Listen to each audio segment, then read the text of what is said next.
Hallo liebe Zuschauer und Blender-Fans. Ich präsentiere hier jetzt wie angekündigt ein weiteres Video, mit dessen Inhalt ich die nötige Vorbereitung für die eigentliche Animation beschreibe. Das früher bereits avisierte Video, welches Bohnenstrukturen für die Animationen behandeln soll, folgt dann später. Als erstes soll es darum gehen, wie wir Haare und Bekleidung für Animationen gestalten. Das ist nämlich deutlich komplexer als die Gestaltung für einen statischen Charakter, wie ich feststellen musste. Denn Haare und Bekleidung müssen hier ja auch animiert werden. Zu den Hair Curves habe ich ja schon ein Video erstellt, aber dort geht es nur um die Animation, nicht jedoch um die Eigenschaften, wenn eine solche Animation gerendert werden soll. Die Vorbereitung und Erstellung von Hair Curves ist also bekannt. Sind wir nun eigentlich damit fertig, haben unsere Animation erstellt und wollen diese rendern, dann kann so etwas passieren. Dieses Ergebnis, was wir ja nicht wollen, ist nicht einmal im Viewport im Render-Modus zu erkennen. Die Konsequenz ist hier noch recht einfach. Wir markieren im Viewport-Objektmodus das Hair Curve-Objekt und löschen dann rechts im Properties-Editor im Modifier-Tab alle Modifier außer dem Surface Deform Modifier. Natürlich erst, nachdem wir uns die Inhalte gemerkt haben. Ich fertige dafür Screenshots an und paste diese zum Beispiel in ein Word-Dokument. Um dann links im Viewport Sculpt Mode ungehindert an den Stellen, bei denen in der gerenderten Ansicht Lücken aufgetaucht sind, weitere Haare ergänzen zu können. Das Gute ist, wir müssen diese neuen Haare nicht mit Comp neu formen, sondern wir gehen vor wie im Video des Kanals, den ich in der Videobeschreibung unter erstens genannt habe. Vielen Dank an MK Graphics an dieser Stelle. Beginnend ab ca. Minute 8, um damit die betreffenden Lücken zu füllen, und wir sollten dabei nicht zu sparsam sein, lieber ein Büschel Haare zu viel als zu wenig. Wenn wir damit fertig sind und oben links den Objektmodus aktiviert haben, holen wir uns aus dem Asset-Browser erneut die vorher gelöschten Modifier in der Reihenfolge, wie sie vor Beginn dieser Aktion bestanden haben, und geben die vorher gespeicherten Parameter ein. Achtung! Wichtig! Man kann diese Modifier auch rechts mit Hilfe des Properties-Editors Modifier Tab Add Modifier hinzufügen. Wer nun auf mehr als einem Rechner arbeitet und sich die jeweiligen Blender-Programme in unterschiedlichen Ordnern befinden kann, muss nicht, die unangenehme Überraschung erleben, dass auf dem jeweils anderen Rechner die Modifier-Pfade nicht gefunden werden. Bei der Aktion über den Asset-Browser wird das nicht passieren. Damit sollte diese Herausforderung bewältigt sein. Der nächste Punkt, und zwar mit ähnlichen Herausforderungen, ist die Bekleidung. Ich habe mich wochenlang mit dem Thema Clothing in Blender befasst. Ähnlich wie bei meiner Herausforderung Hair Curves animieren, musste ich unglaublich lange suchen. In meinem Mesh hat es nicht funktioniert. Warum, weiß ich bis heute nicht. Bis ich das Video eines Creators mit einer ebenso genialen wie simplen Lösung gefunden habe. Nämlich das Mesh, für welches wir die Kleidung, bei meiner Lara das kleine Schwarze, die Pumps, der Schlüpfer, der natürlich bisher nur in der Kampfsituation zu bemerken war, aber ja, meine Lara trägt selbstverständlich Unterwäsche, zu doppeln und dann die Quelle, also das Hauptmesh für die Arbeit an der Kleidung, ausblenden. Das gedoppelte Mesh erscheint nämlich als neues eigenes Mesh im Outliner. Diese Doppelungsmethode kommt vom eben genannten Creator bzw. Kanal mit einem passenden Video. Das zweite in der Videobeschreibung. Mein Dank an Satan Shoddy. Klar, dass wir nun gegebenenfalls unsere Modellierungsfertigkeiten anwenden müssen.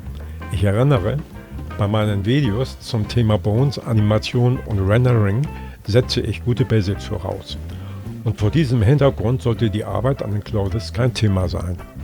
Hier müssen auch zwei Dinge beachtet werden. Erstens, ich gehe davon aus, dass ihr euren Charakter bereits mit Bones für die Animation ausgestattet und mit Weight Paint aktiviert habt. Und hier müsst ihr aufpassen.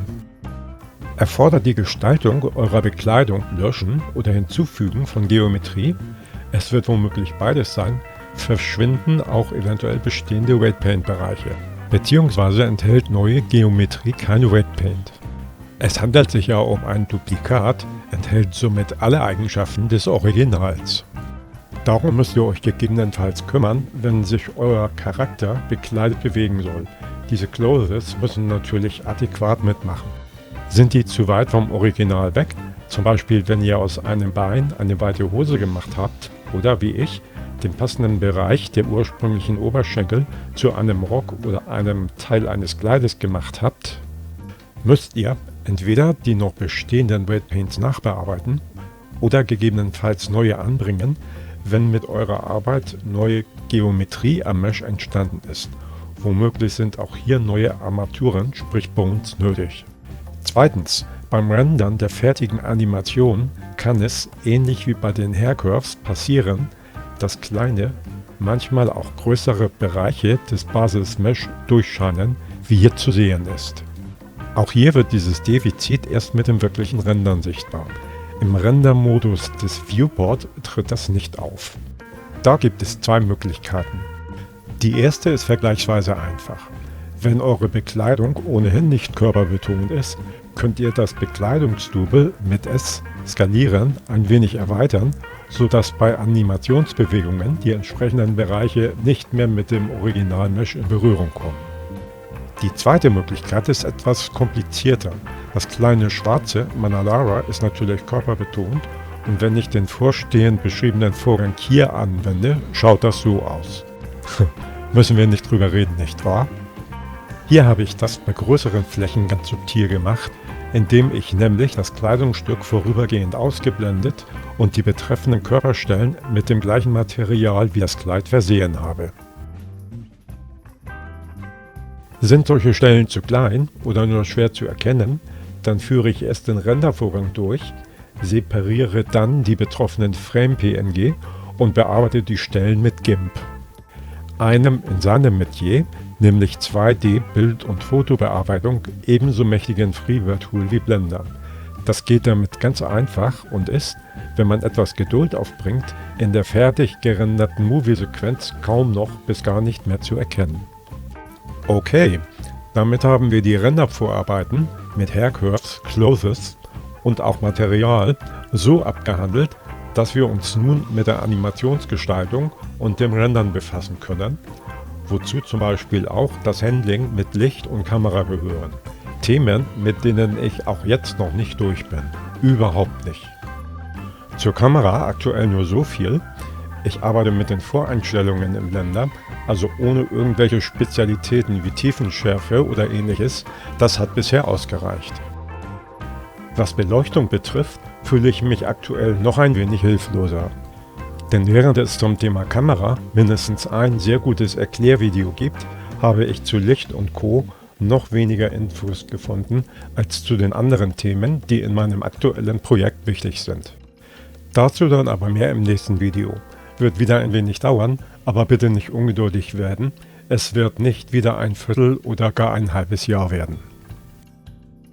Viel Spaß beim Zuschauen, bei Fragen gern die Kommentarfunktion nutzen.